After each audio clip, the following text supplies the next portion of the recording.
जेव्हा असं कोणीतरी 60 year old असतो, but that 60 year old is looking fit आणि another 60 year old is looking unfit, the difference is always in the strength in the legs. त्यामुळे that is something that we need to work on. So now one more test, sit down and now put one leg on top of the other, right or left, and now stand up.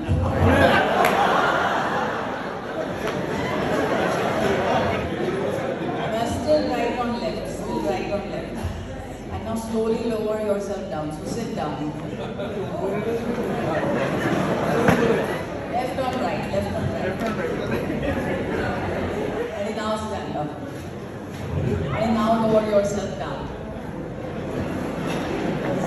आपलं फक्त lower बॉडीमधली strength कमी होत नाही, पण आपली right आणि left लेगमध्ये पण strength कमी व्हायला लागते, आणि त्यातला डिफरन्स कीप्स ग्रोईंग. त्यामुळे नंतर आपण असं चालायला नसेल. आणि इंडियामध्ये आपण काय करतो, असं आपले पेरेंट्स चालायला लागले की आपण त्यांना व्हीलचेअर बुक करतो एअरपोर्टवरती.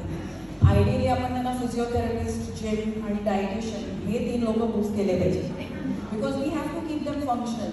जेव्हा लोक फंक्शनल असतात तेव्हा दे आर हॅपियर. माझी एक क्लायंट सिडनी एअरपोर्टला काम करायची, आणि सिडनीमध्ये खूप इंडियन पॉप्युलेशन पण आहे आणि चायनीज पॉप्युलेशन पण आहे. आणि ती मला म्हणायची मॅडम हर रोज दिल तुटत आहे, हर रोज. कारण चायना आणि India both care about their parents a lot. सगळ्यांचे चायनीज लोकांचे पण पेरेंट्स यायचे, इंडियन लोकांचे पण पेरेंट्स यायचे.